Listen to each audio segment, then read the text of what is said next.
continue to move up my lighter troops. This one will probably rout next turn, so there's little point in doing something with that. I'd like to get ideal positioning to target the enemy, so I'm trying to move up to their flanks from both sides. What about troops leveling? In game, I mean, during the time of one battle, troops usually don't level in the traditional sense, which is of course weird. It's usually after a battle that a unit makes promotion or whatever. So this is not in here. What you do have is different levels of like veterancy. So we have the veteran later tertio, which is definitely better than the standard later one, and we also have the roll units as well. So there are these different levels of veterancy, but they won't change during combat. Usually units get only weaker during combat due to wear, tear, and fire. So you won't be able to create like super units within a single game.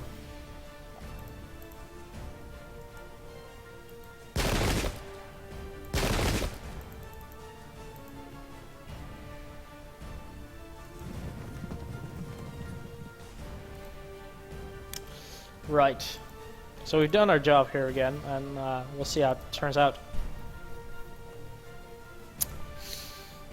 So again, we're going into the melee phase, where the melee for these rounds will be resolved for this turn.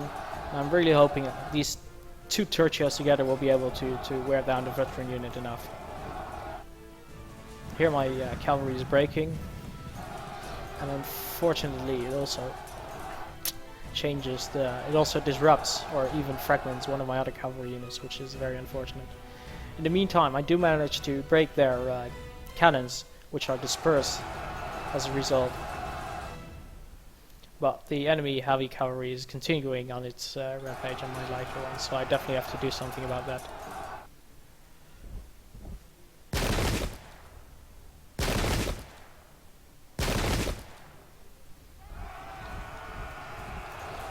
And here they're charging, and as this unit is also a later tertio, it is not affected by the fact that it's attacked from the flank.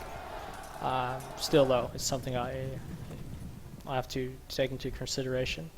If it were attacked from the rear, it would definitely cause a significant drop in morale and organization.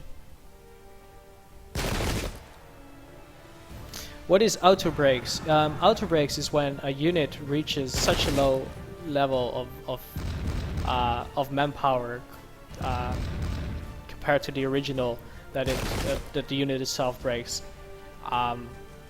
So it will always happen when a unit falls below a certain threshold in manpower wise.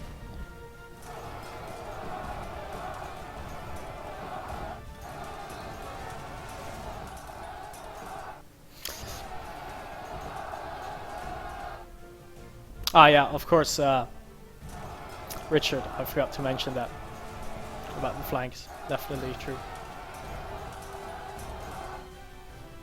Yeah, the aesthetics of the game are very cool. I really like the style behind the map, behind the unit portraits as well. I think the art guys really did a good job there, and they really complement to the game.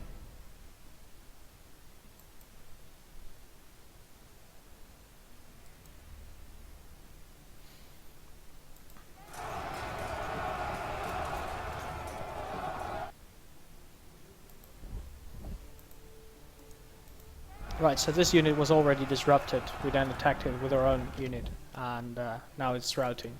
So that's definitely a win for us.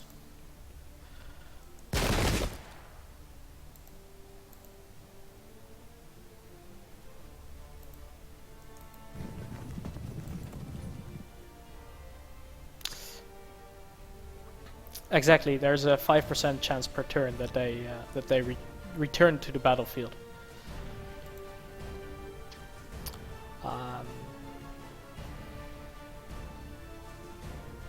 Right, so I'm moving in these units now, turning them towards the enemy. Gonna set my dragoons into the woods. Unfortunately, my unit here is disrupted already and is against a veteran opponent, so this might be difficult.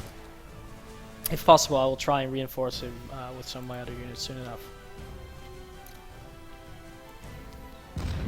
I'm now using my artillery to target the enemy cavalry, since I cannot target units that are in melee, for the risk of course, hitting your own units.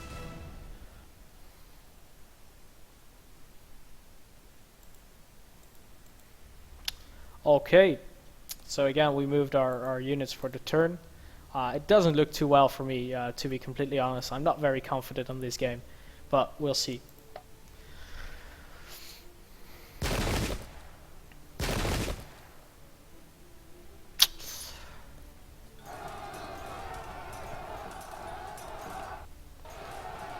Going into the melee phase now, and I'm not doing as well against the veteran Churchill as I'd like.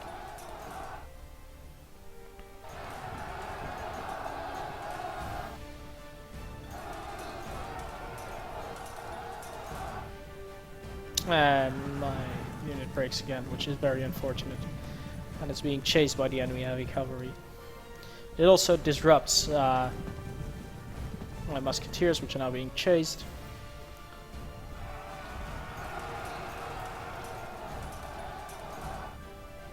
And my infantry units get fragmented. This was quite a disaster on my right.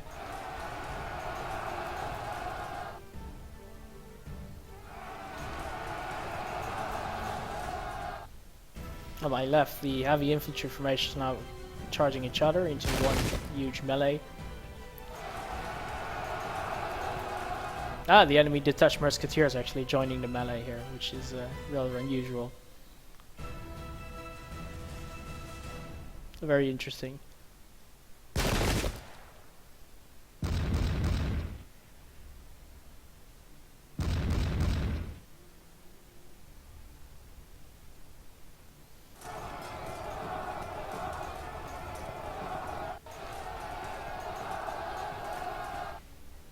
Right, so as you can see, the skirmishers are not, the detached musketeers are not too effective in melee, so they're falling back. Although unfortunately one of my Churchill units is also disrupted.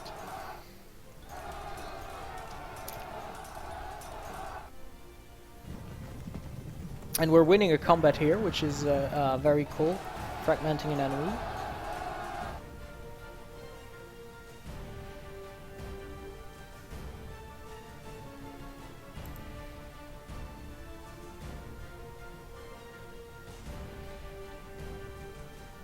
And ideally I'd like to move this back in some way.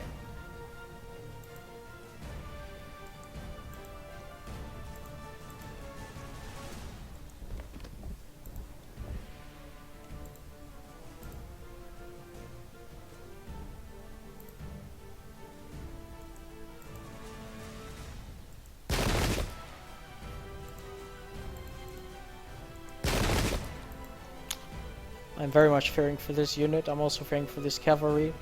I want to route this guy as quickly as possible to turn towards the cavalry, although I'm not sure it's going to be in time anyway.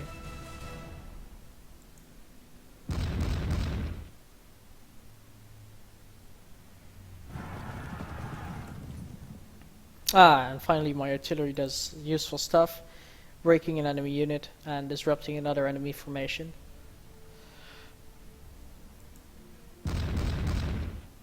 Which is really cool. I'm just gonna attack here.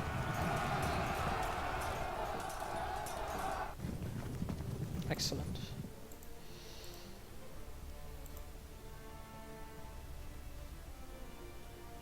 So here I'm still locked in melee. Although it seems like we have a bigger pool of manpower left, so in theory we should be alright, but of course with the dice rolls there's always some degree of uncertainty. I mean, it's all about taking calculated risks and trying to get what's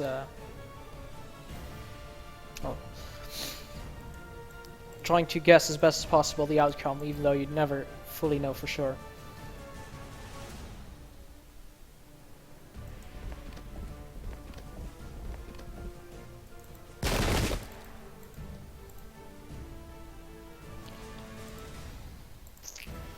Right.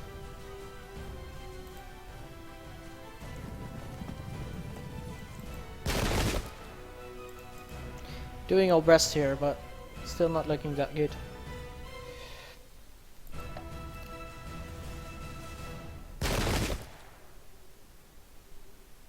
And my unit breaks after another volley.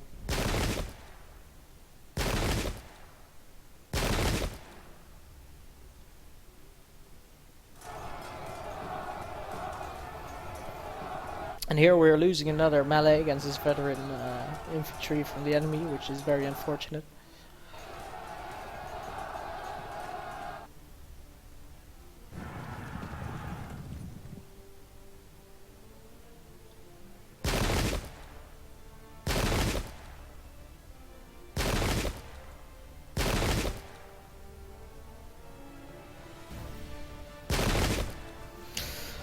Right, so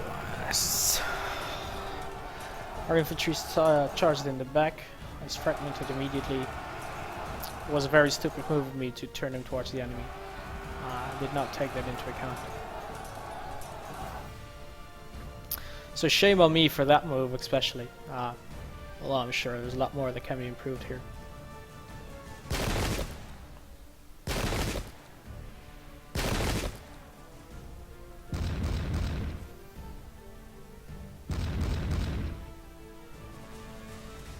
Very nice.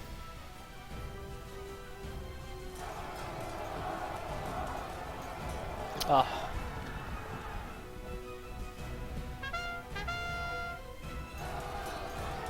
So one unit breaks, one unit rallies. Still though, another one breaks. This is not ideal for me. Not at all. Hopefully this one breaks soon.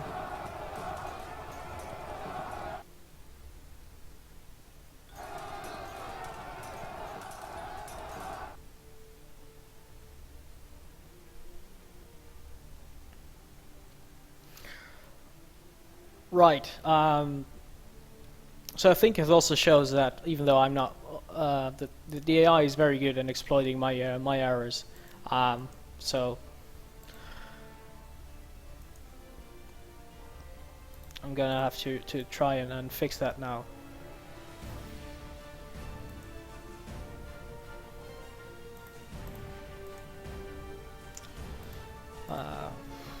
Ideally, I'd like to wear down this unit enough to make it flee, although for now it's perhaps not even the biggest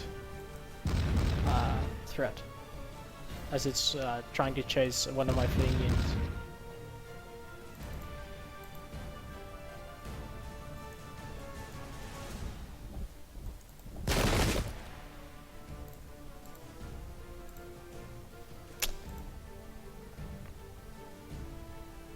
Right, so I'm just going to focus on this unit still, trying to fire it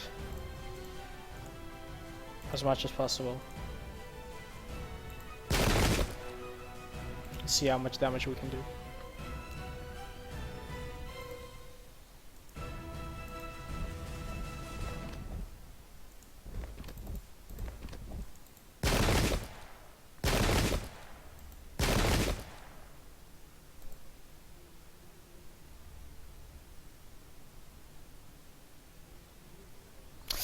Exactly. When you zoom in, I can zoom in quite far if I want, but I'm gonna lose. It's less easy for me to see what's going on and see the bigger picture. I'm already having trouble making moves that won't turn my flank to the enemy. So if I play more zoomed in, that will probably be even more so the case.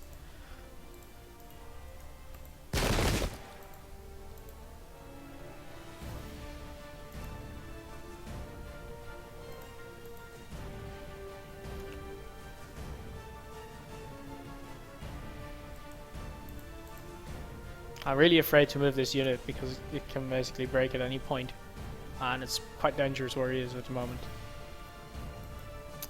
Right, so we're going to press for the end turn again.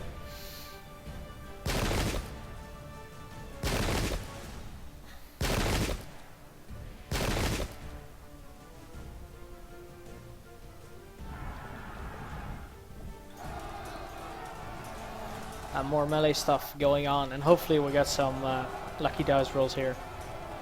because I could really use him. And that's one of the dice rolls I was hoping for. Fleeing the enemy unit and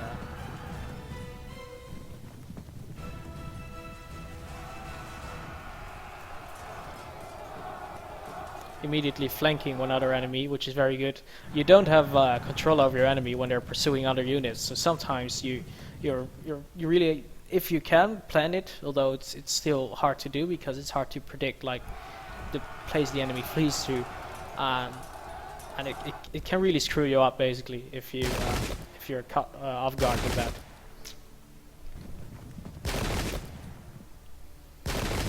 In this case, I was lucky managed to fight and wrap 2 enemy units.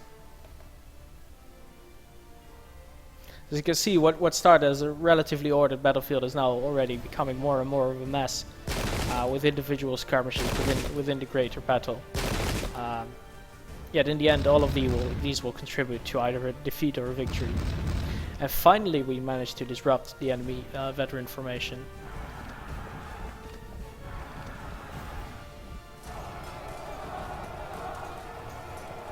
Yes, this engine is extremely moddable. It includes sounds, it includes textures.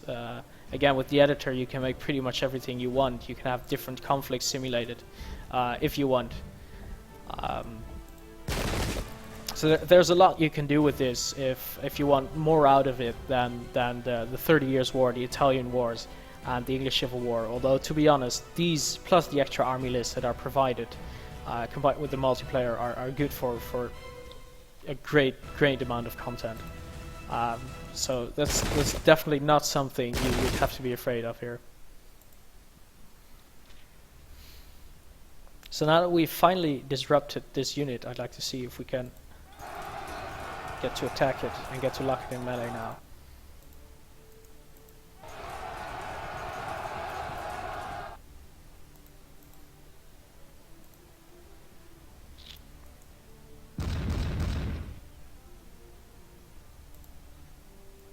Meantime, again, targeting the enemy cavalry, because those are units I really fear. They're quick, they have a great shock value, and they're units best avoided basically. Here I'm going to flank an enemy unit, which with the cavalry unit that came free just recently out of combat, and I'm going to finish it off with another flank charge. So.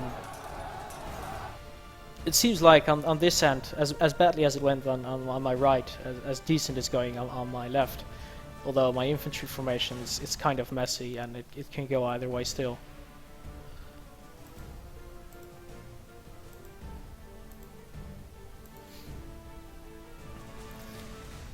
So this unit is still chasing the enemy heavy infantry or heavy cavalry, so I don't have control over it yet. This is an excellent point here by Richard. The map generator also works in the editor, so even in the editor you can very quickly set different terrain types, etc. So it takes just a couple of seconds.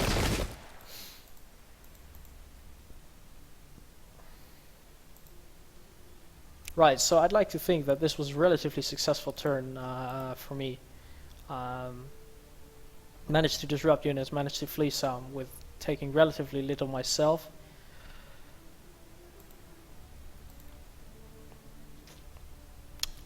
Is there anything left to do? Let's press the end turn.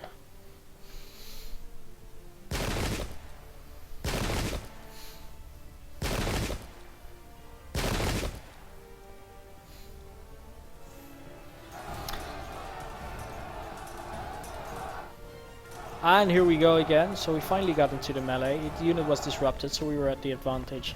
Now he's fragmented even, so we should be able to rout him pretty soon, which is what I'm really hoping for. This unit breaks, obviously, after being attacked from 3 different sides, but as you can see, all my 3 units are chasing it. So this is not at all an ideal situation, because I'm losing control of them for this turn.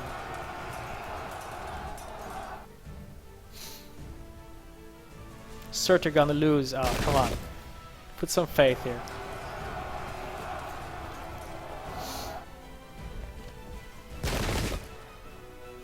Right, so about the victory conditions itself, it's basically you want to rout at least 40% of their troops and 25 more percent than you have lost. That's one victory condition. The other one is like the sudden death one, which happens if one party lost 60% of their troops, which is about to happen for the Spanish side.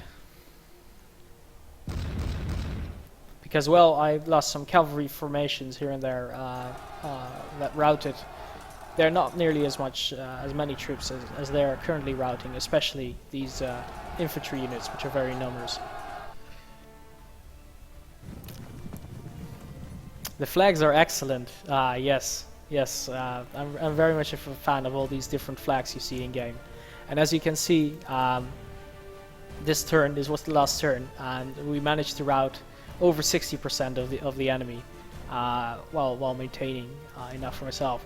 So it had to trigger the sudden death mode, because when they routed, or I routed over 40% of them, they also routed a significant part of my army. So it was not enough to trigger their retreat. Now with the 60% rule, they are forced to retreat, leaving me in control of the battlefield. Although, to be honest, initially I was not expecting this at all.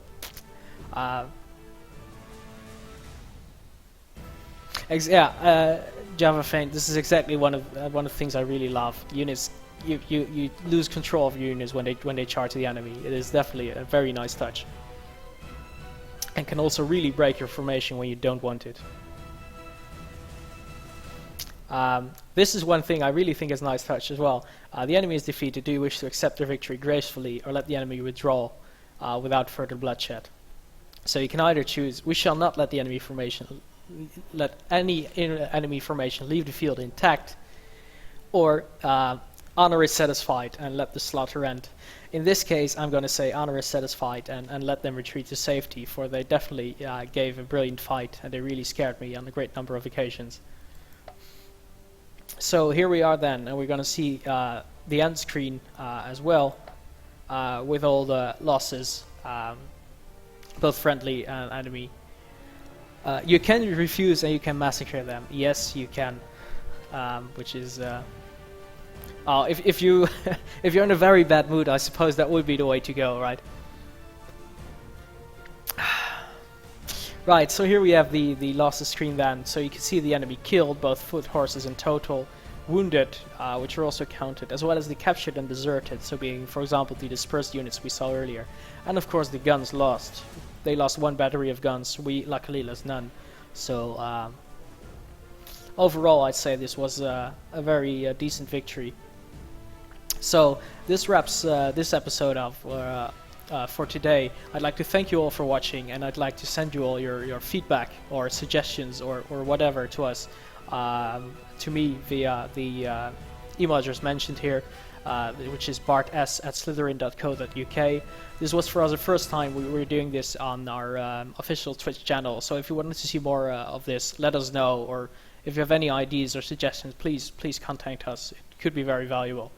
Also be sure to check out the Pike and Shot product page. Just click on the Pike and Shot image at the bottom of this page, and we'll take you right through there.